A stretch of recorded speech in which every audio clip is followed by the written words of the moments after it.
Chapter 16. The doctor looked around the small room and quickly realized that all three escape routes were blocked by Yeti. And despite the fighting prowess of both Gargill and Elaine, he doubted that they would stand a chance against the sheer ferocity of the Great Intelligence's creatures. The teleportation had been a deliberate act, designed to push him closer to becoming the Valiard in order to convince the Archimage of his loyalty, and therefore buy his friends the time they needed.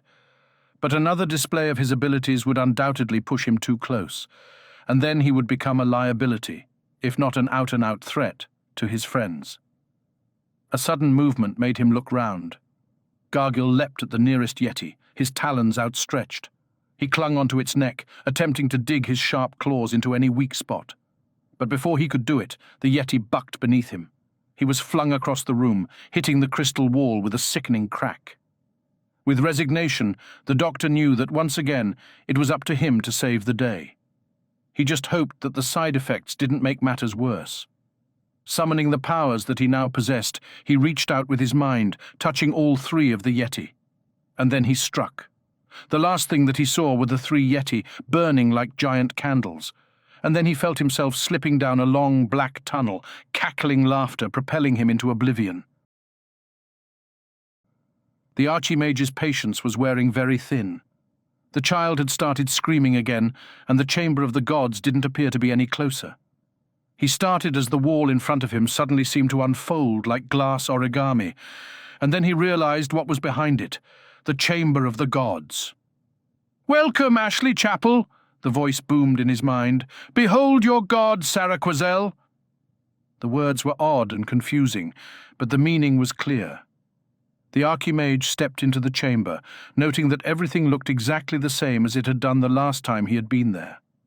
The goddess Tardis rested on her plinth, while the forms of Saraquazel and Yog-Sothoth were still inexplicably merged as one. But the clarity of his god's words suggested that the madness was no longer afflicting him. "Have you come to free us from our thrall?" came the words. The Archimage frowned. How could he separate the gods? But Saraquazel seemed certain that he could. Then he remembered the child in his arms, and the book in his pouch. He had come to the chamber to steal the sum total of the gods' might, in preparation for breaching the wall of tears and conquering the universe beyond. "I have no time to engage in debate, Saraquazel," he muttered, laying the child on Yog-Sothoth's empty throne. "I have work to do." "He plans to siphon off our Artron energy and use it for his own ends," came an unfamiliar voice. "I warned you of the duplicity of these material beings, Saraquazel, but you wouldn't listen. Now I suppose I'll have to deal with matters in my own way." Figures started to shamble out of the shadowed corners of the chamber, huge furry beasts with outstretched claws. The Archimage laughed. "Are these the best that you can do, Yog-Sothoth? Then again, given the sterile imagination of the Hierophant, it doesn't surprise me." He snapped his fingers, and the creatures suddenly found themselves entangled in sparkling nets of spells, glittering mesh that constricted around them. After a few moments of flailing, they toppled onto the floor as Yog-Sothoth withdrew his control. The Archimage reached into his pouch and took out the black book of Cardinal Disable and the stiletto of Vaux, stained with ancient blood. Mel tried to ignore the stench of the burning Yeti as she tended to the fallen doctor. His breathing was shallow, but both heartbeats were strong and regular. Even as she watched, he opened his eyes and smiled wearily. "Doctor?" she asked uncertainly. "Expecting someone else?" he muttered, and then frowned. Now that sounded familiar. He jumped to his feet. "To tell you the truth, that was a close one. The Valiard almost got his hooks into me. Anyway, time to press on, don't you think?" But Mel was aware of the suspicious looks from the others, especially Louise. "Gargill is—" The Hierophant looked at the floor. "I mourn with you, Magistrix." It took Mel a few seconds to understand what the Hierophant was saying. She looked over to the prone figure of the Cybrid and could sense that he was dead, his back having broken when he hit the wall. "He was trying to save us," she muttered, feeling tears in her eyes. The Hierophant put a comforting arm around Mel's shoulders. "Let us hope that your warlord will be the last to fall," she said softly, but Mel could detect the doubt and fear in her voice. And then the doctor was talking. Come along, he insisted, walking through the doorway that led to the chamber of the gods. We've got a sacrifice to prevent. The archimage rubbed his hand across his forehead as the words on the page blurred and swam. He tried to focus on the incantation that the Valeyard's book indicated would leech the god's powers, but it was difficult. When the Valeyard had explained the procedure to him, back in the throne room of Abraxas, it had seemed simplicity itself. Recite the incantation, and at the climax, slit the child's throat. As its life force seeped away, it would act as the catalyst for the release of the god's powers. And those powers would then flow into the archimage, giving him total, ultimate control over the great kingdom. He allowed himself a moment to wallow in his imminent apotheosis. When he replaced the gods in the pantheon, he would wipe the tabernacle from the face of the land and build another, greater tower of Abraxas. A tower that would afford him a view of the universe that would be his, once the wall of tears fell. And all it would take was the blood of an innocent, the blood of Cassandra Mason. He steadied himself against the plinth and breathed deeply. For the briefest of moments, it was as if someone else's life had been overlaid on his. But he wasn't Ashley Chapel. He was the Magnus Ashmael, archimage of Abraxas, and soon, so very soon, he would be archimage of the greater kingdom. It's over, Ashmael. Drop the dagger and step back from Cassie. The archimage span round to see the doctor standing in the recently created doorway, flanked by the Hierophant, her general, Elaine, the technomancer, and her chancellor. Quite a blasphemous little gathering when all was said and done. I don't think so, Valeyard, he spat, emphasizing the last word. And your antagonism surprises me. I mean, all of us have played our parts in this situation, haven't we? He pointed at the technomancer. You, for example. As Melifere, you allowed your elevated cybrids to breed, which brought the innocent Cassandra into the world. But as Melanie Bush, you completed the codex for my alter ego, Chapel. Without you, Magistrix, the great kingdom would never have existed. Then again, he continued, more thanks must go to the dreary Anastasia's even more dreary counterpart, Anne Travers. He laughed cruelly. Don't look so surprised, Anastasia. Compared with Anne Travers, you are the most fruitful and fulfilled woman in the kingdom. And if she hadn't summoned the great intelligence to Earth, Sarah Quazel's paradise, the paradise that I worked towards for 20 years, would have come into existence rather than this sword and sorcery fiasco. Ashley Chapel, I presume? Asked the doctor, stepping forward into the chamber. I wondered when you would regain your senses. Can't you see that all this has to stop now? I am many things, the archimage replied. Ashley Chapel, the Magnus Ashmael, and Harklane. Also known as David Marker. The doctor shook his head. And that gives you the right to be ruthless without compassion. Being me gives the right, he shouted. And very soon, being me will be the most important position in the universe. You don't know what you're dealing with here. Chapel. If you try to take the powers of the gods, they will consume you. He pointed at the blue box on her plinth. The entity you call the goddess TARDIS is a space-time machine created by beings who were ancient when the human race was counting its cells in single figures. It draws its energies from the primal forces of a black hole. Think you can handle that? And the other gods. Yog-Sothoth, a malevolent creature from an earlier universe that has tried to conquer the Earth on at least 3 occasions, and Sarah Quazel, a throwback from a time that hasn't even happened yet. He stepped up to the archimage. A time machine and 2 time-lost energy creatures. Those are your gods, Chapel. And if you steal their powers, you will very probably die. At the very least, you certainly won't be human anymore.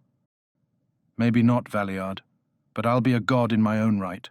A god with the power to control the entire universe. Listen to me, Chapel or Harker or whatever is currently sitting up there. He pointed at the archimage's head. That unraveling I told you about when I was, unbalanced, is still going on. You may be able to steal the gods' powers, but you haven't the ability to wield them properly. The unraveling will spread out, across London, across the Earth, and finally to the stars. Your universal empire will consist of nothing but random cosmic strings and a lot of hard radiation. Is that the destiny of the great kingdom, Archimage? Ah, but you do have that ability, don't you, Valeyard? With you at my side, nothing would be impossible. Me? At your side? You must be joking, Chapel. You may wear the countenance of the doctor, but your attire suggests otherwise, doesn't it? Before the doctor could react, the archimage hurled a mantric spear at his heart, and the doctor deflected it instinctively with a wave of his hand, which was exactly what the archimage had wanted. Mel gasped as the doctor collapsed. The archimage's attack seemed to have been deflected, but the doctor had fallen nonetheless. "We've got to help him," she said to the Hierophant. "It is too late, child. We must attack. Now! Elaine, destroy the archimage," Anastasia ordered, but her thaumaturg's advance was brought to a premature end by the force field that appeared around them. "You shall play no part in this," stated the archimage. "I have the only ally I shall ever need." He indicated the prone form of the doctor, but he was no longer unconscious. He was rising to his feet, and there was a worse shock in store. The man standing next to the archimage wasn't just wearing the Valeyard's costume, he was the Valeyard. The doctor's entire physical appearance had changed, leaving a man with slicked-back black hair and a cruel hawk-like face in his place, a man that Mel recognized from Melifear's arcane knowledge, a man with no redeeming features whatsoever, virtually radiating malevolence. Mel turned to the Hierophant. "That really is the Valeyard, Anastasia. We've got to stop him." "Child, we cannot—" She gestured towards the hazy barrier that had suddenly materialized.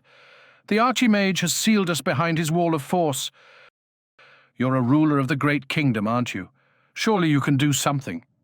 Anastasia raised an eyebrow. "You too are a ruler, Melifear. Perhaps together." Mel considered the Hierophant's words. The technomancer's psyche was still with her, but buried, contained. Dare she unleash it? But the doctor was gone, replaced by his dark side. And her guilt, hadn't she completed the codex, supplied the final shove.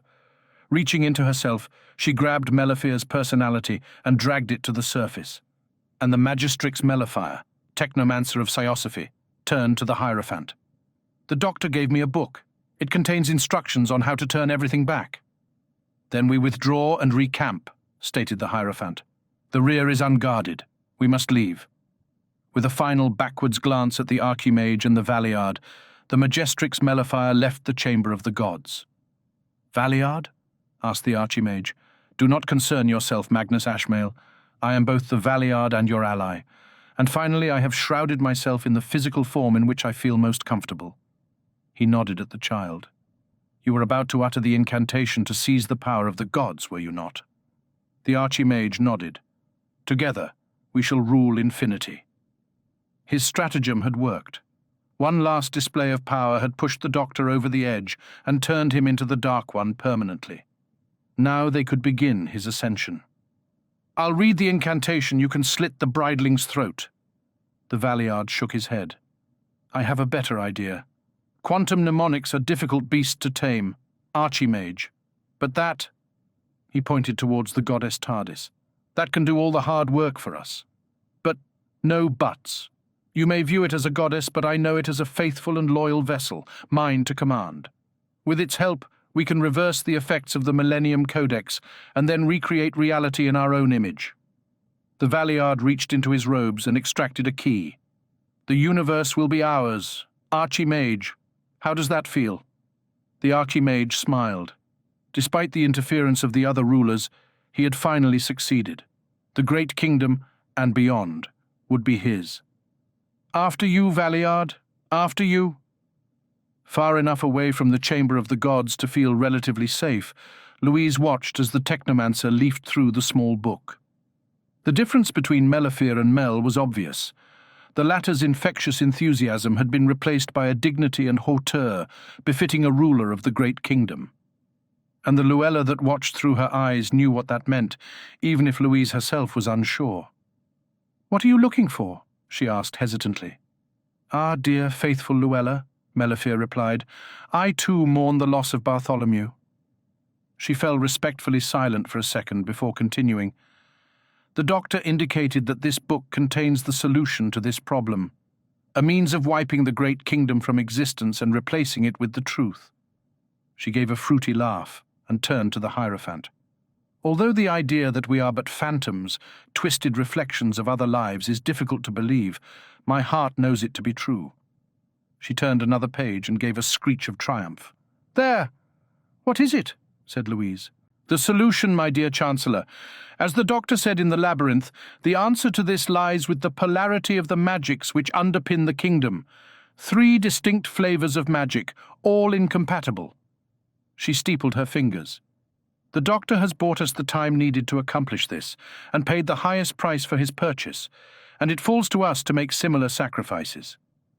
"Is it dangerous, Melifere?" asked the Hierophant, and Louise could detect true concern in her voice. The technomancer was quiet as she replied. "My cybrid are unique in the kingdom, Anastasia, since they possess the capability to conduct and focus magic. And as their technomancer, they will obey my commands without question. I shall order them to form a living chain, joining the ziggurat of Theosophy, the Tower of Abraxas, and the labyrinth of Thaumaturgy together." "Blasphemy," hissed the Hierophant. "Heresy, but I admire your audacity, Melifere.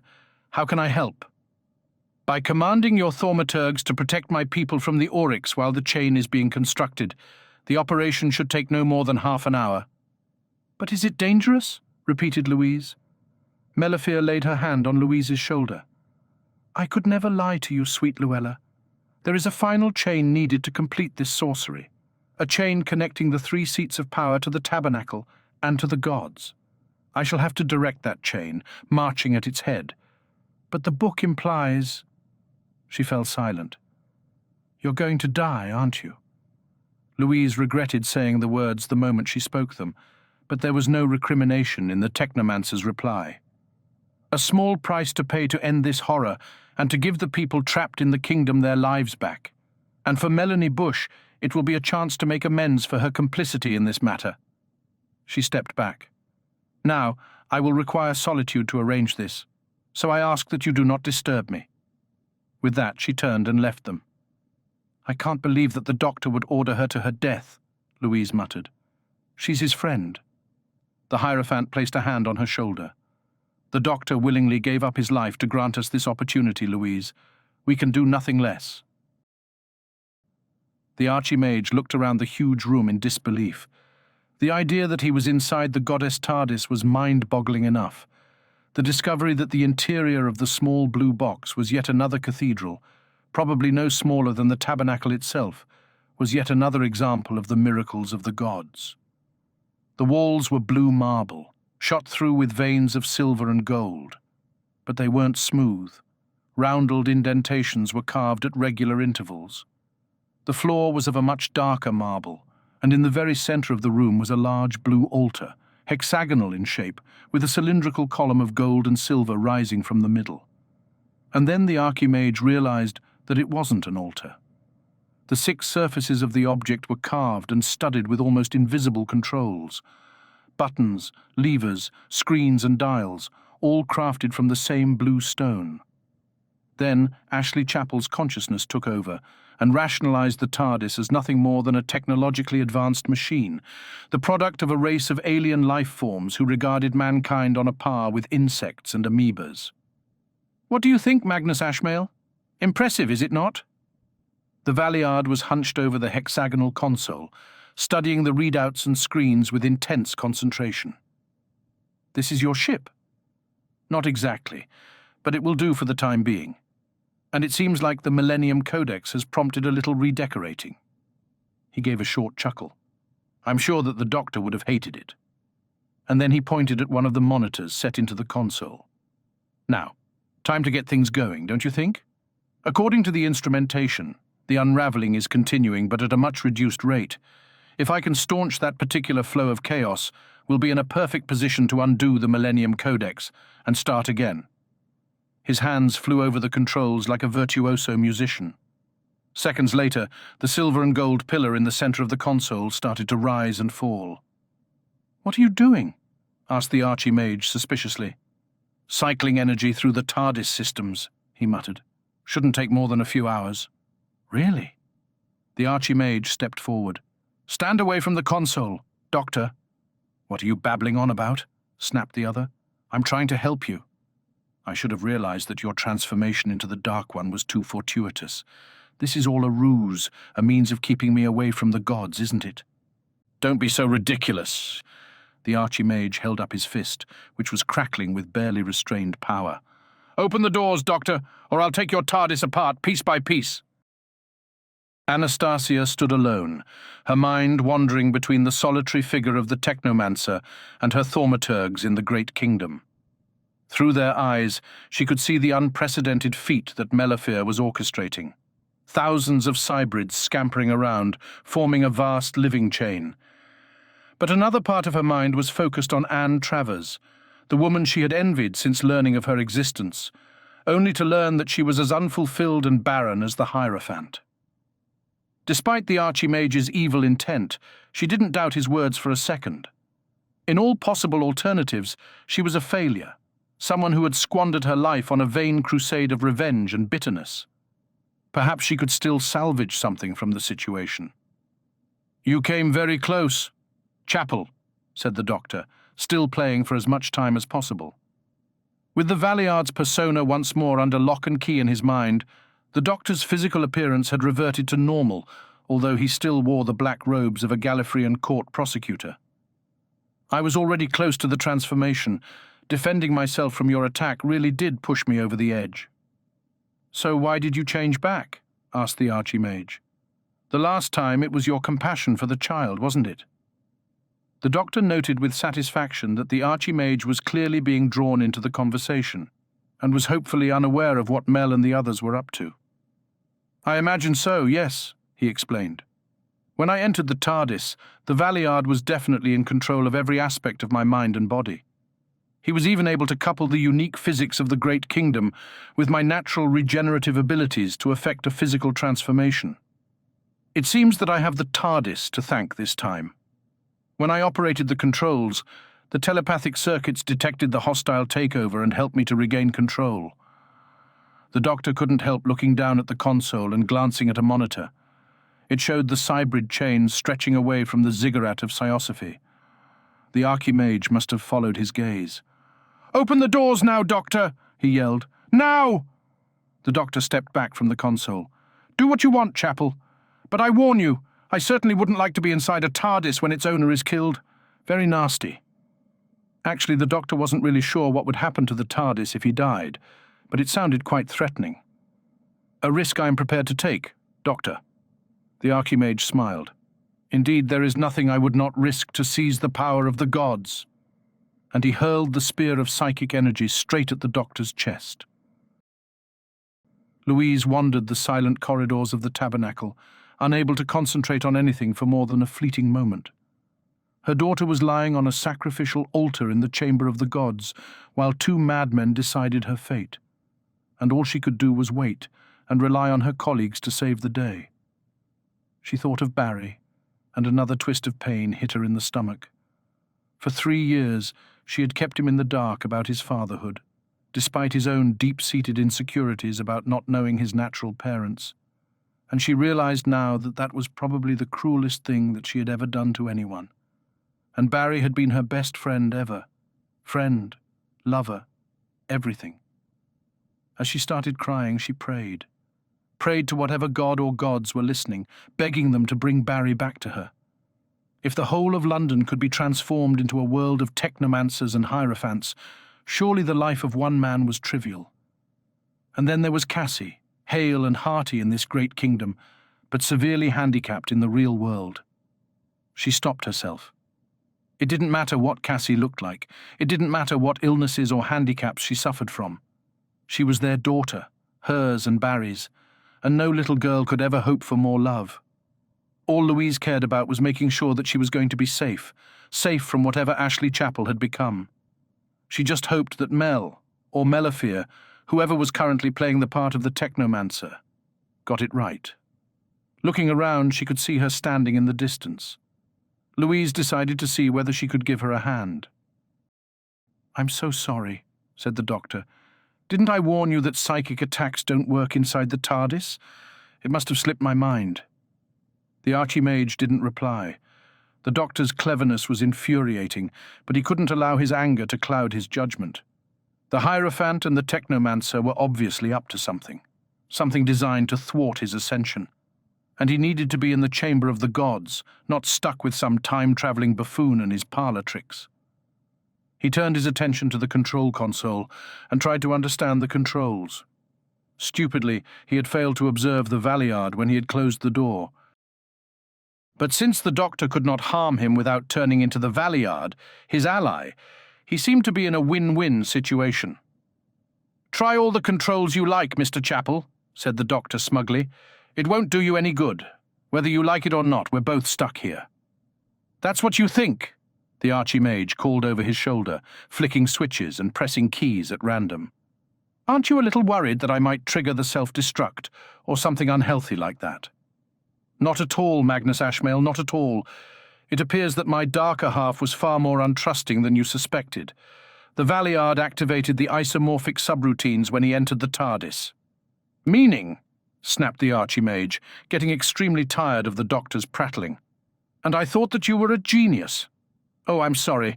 I suppose the chapel portion of your personality is getting rather lost in that mind of yours, what with all the others running around. Isomorphic means one-to-one. The Valeyard arranged matters so that only he, or I, of course, can operate the controls. And since your psychic abilities are rather pointless given the console room's state of temporal grace, it seems that we find ourselves at an impasse, don't you think?" The Doctor stepped over to the console and flicked a switch. A blue curtain drew back in one of the roundelled walls, revealing a scanner screen and the chamber of the gods. "There," said the Doctor, "a ringside view of the end of the Great Kingdom. Why don't you pull up a chair?" Melifere observed the progress of the Cybrid chain with satisfaction. The main linkages would be complete within minutes, and the final chain would arrive at the doors of the tabernacle a moment later. And then she would lead that chain deep in the palace, into the chamber of the gods. The fact that she would be caught in the centre of the maelstrom as the three magics shorted out was unimportant. It was the right thing to do, and even Melanie Bush agreed with that. If Mel hadn't completed the codex, Chapel could never have effected the changes. It was only fitting that she should be the one to put matters right. A sudden noise behind her shattered her reverie. "Have you come to wish me good fortune?" she asked. The chop to the neck was as painful as it was unexpected. Thankfully, the pain didn't last long. Unconsciousness came rather quickly. "Doesn't it worry you?" the Doctor started. "Doesn't what worry me?" "That your dark side can be brought to the surface so easily." The Archimage held a finger in the air. "I was led to believe that you were a force for good in the universe, a crusader for justice and morality. I find it hard to reconcile that with your dual existence as the Valeyard." The Doctor frowned. "I don't have a dual existence. The Valeyard is yet another aberration caused by the quantum mnemonic that you let loose." "Really?" "That's not what he told me. He told me that he was the amalgamation of the darker side of your nature. All your evil, all your malice, all of the things that you tried to keep buried. And he seemed convinced that you and he went back a long way." "Nonsense!" snapped the Doctor. Although his mind had still been present on both occasions when the Valeyard had assumed control, he hadn't been privy to much of what had transpired. Only the sheer horror of the attempted murder of the child and the reassuring force of the TARDIS had managed to reach down into the depths in which he had been abandoned. It was quite possible that the Valeyard had told Chapel everything, and yet, surely the Valeyard that he had become was a different person from the one that he had faced in the Celestial Intervention Agency's courtroom. The Master had claimed that the Valeyard came into being somewhere between the Doctor's 12th and final 13th incarnation, and hopefully that was a very long time in the future. But the Doctor's recent preoccupation with his alter ego had definitely been the seed for the Valeyard's presence in the artificial world of the Great Kingdom, surely. The Doctor was convinced that there were two different Valeyards, one drawn out of him in the far future, and one extracted when the Millennium Codex had been run. He felt a deep sense of relief. There was nothing to worry about. This Valeyard was nothing more than his fears made real, a two-dimensional copy of his memories of the arrogant, sneering figure that had tried to steal the rest of his life from him. It didn't bear any relation to what he might or might not become. He was extremely frank with me. "Doctor," the Archimage continued, And his account of his creation was fascinating. Have you any idea what your 12th incarnation will be like? That's enough. Archimage, yelled the doctor. The Valeyard you spoke to was an illusion, a phantom of my mind. I don't have a dark side capable of creating such a monster, and I never will. The true Valeyard, the one I faced during that drumhead trial, was the result of something that might or might not happen centuries in the future. Really, said the Archimage quietly. All I know is that you gave Melanie Bush the means of cancelling out the Millennium Codex, but at the cost of her life. True? The doctor looked at the scanner, but there was still no sign of Mel. But it was true. He had worked out how to short-circuit the 3 laws of magic, and he had known that the person who led the final strand into the central chamber of the tabernacle would die. The trouble was, he had intended that he would be there to sort matters out, without any need for self-sacrifice. Now he was stuck in the TARDIS, babysitting a bloodthirsty maniac whose intentions were even worse than letting the kingdom continue. Somehow he needed to get out of the corner he had painted himself into and rescue Mel. He froze. Was the creature he had become an illusion, or did he really carry the seeds of the Valeyard inside him? The same Valeyard that was the quintessence of all that the doctor feared inside his soul. The same Valeyard that would willingly allow a companion to die. Without a moment's hesitation, the doctor turned to the console. "Changed your mind?" asked the Archimage smugly. "I've got to save Mel. I never intended it to get this far." With a chilling realization, the doctor turned to the scanner. The armored form of the technomancer was entering the chamber, marching at the head of a chain of cybrids, each one holding the clawed hand of the one in front. "The road to hell is paved with good intentions, Doctor," mocked the Archimage, "and we all know your personal definition of hell, don't we?" "Shut up." The doctor pulled the door lever, but nothing happened. He tried again, but the result was the same. "I don't understand," he muttered. And then he did understand. The Valeyard had rigged the isomorphic defenses, rigged them so that only the Valeyard could open the doors.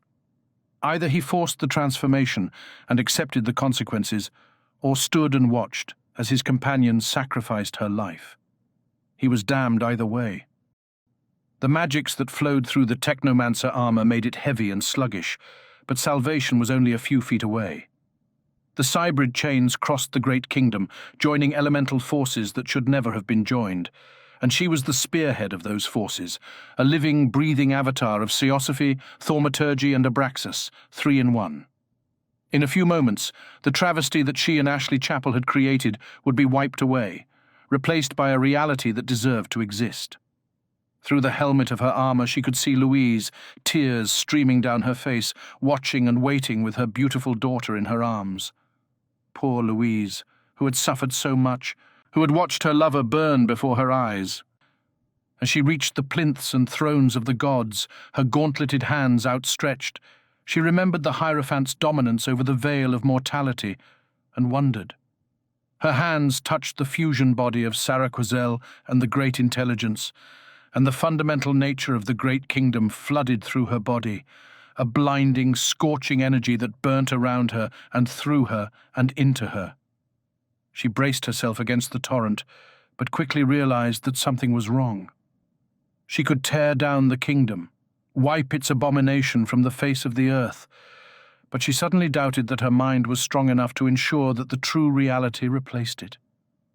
She began to panic as the primal forces threatened to overwhelm her. The doctor closed his eyes, shutting out the image of the technomancer on the scanner and shutting in his emotions. Mel's sacrifice was necessary, whispered the dark voice from the depths of his mind. Only she could control the cybrids, only she could lead them into the tabernacle.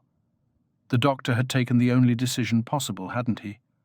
But cold, hard rationalizations had never been the doctor's prime motivation. Melanie was an innocent, one of the countless innocents that he had drawn into his schemes and stratagems. Time and again the doctor had laughed at death, mocked it, as he righted wrongs and battled injustice in his endless crusade through time and space. After Katerina and Sarah's deaths, he had sworn that he would never again place one of his companions in danger, only to stand helpless, his hands tied by the laws of time, as Adric plummeted to his death above prehistoric Earth. And then there was Chameleon, who had perished at the doctor's own hands. And now Mel was giving her life. He glanced at the screen and knew with conviction that she was running into difficulties. He had no choice. Reaching deep into his soul, the doctor found the cancer that lurked within, waiting like a trapdoor spider, waiting until it could consume him utterly, corrupting and perverting everything that he had ever believed in. He embraced it. One half of his mind devoted itself to the Valeyard, allowing just enough of his existence to filter through so that the isomorphic locks were released. The other half focused on the now free telepathic circuits, reaching out and adding the power of the TARDIS to the Technomancer's efforts. If he could transfer enough Artron energy into the blue armor, he could bolster her abilities and ensure that reality would reassert itself correctly, and hopefully protect Mel from the full force of the realignment into the bargain. As he lent his support to the Technomancer, the doctor knew that it was time to deal with the horror that lurked inside, the persona that was now blossoming within his soul. A final, inevitable confrontation. At last. Doctor, I was beginning to fear you had lost yourself. The doctor repressed a shudder. Those were the exact words which had greeted him at his so-called impartial inquiry, all those years ago on the Celestial Intervention Agency's station. And the figure standing before him was just as he remembered. The same slicked-back dark hair, the same sneering, condescending expression, the same superior tone. The quintessence and personification of all that rotted and festered in the doctor's soul, wrapped in the silver and black robes of a learned Gallifreyan court prosecutor, the Valeyard. A single pool of light was the only illumination in the ebony void. Other than that, they were alone in the night, a night that existed solely in the endless, timeless depths of the doctor's subconscious. On the contrary, the doctor replied, matching his alter ego's arrogance, I'm just beginning to find myself. The Valeyard gave a spiteful laugh. Excellent. I knew it was only a matter of time. The doctor frowned. You've lost me. Found, lost. Your indecision will be the death of you, the Valeyard uttered scornfully. Melanie Bush, Doctor, the companion that your actions have placed at risk. Her death is the only way to save this situation, and you made that decision, fully aware of the consequences. Is that not true? Unless it's escaped your notice. Team's saving her life as we speak. This time, yes, said the Valeyard. But what of the future? He turned his back on the doctor and continued. There is a violent storm approaching. Doctor, a storm that will consume time and space, unless time has a champion, someone with the strength of his convictions, the courage to make the difficult decisions and carry them through, even if those decisions demand the greatest of sacrifices. He faced the doctor once more. And time's champion will also require an intimate familiarity with the undiscovered country, for death will have his own avatar. The doctor pondered the Valeyard's words. Over the last few years, he had heard whispers on the galactic grapevine, hushed and frightened predictions that suggested that the Valeyard's prophecy was far more than empty rhetoric. A major shift was occurring at the very pinnacle of reality, and its effects would be felt by everyone throughout the cosmos. Things fall apart. The center cannot hold, the doctor muttered. So time needs a champion to defend herself, does she? Let me guess, you want to apply for the job. And why not? I would not flinch from carrying out my duties. Doctor, if a companion's death were the only way to salvage a situation, I would willingly accept that. I do not fear that undiscovered country. I do not fear death. The doctor snorted in derision. And that's what this whole thing boils down to, isn't it? It isn't the act of sacrifice at all. It's because you want to revel in the carnage and chaos that your actions would cause. He stabbed an accusatory finger. That's the fundamental difference between us, Valeyard. I'm learning to make those sorts of choices, those sorts of decisions, but I know with a certainty that I can make them without succumbing to the evil and corruption that you represent. He shook his head. You, as time's champion, I'd have more faith in the Black Guardian. Mock away, replied the Valeyard with an arched eyebrow, his voice dropping. But remember this, of all your incarnations, your sixth is the weakest link, the one most likely to succumb. Beware your hubris. Doctor, it will be your undoing. Weakest, weakest.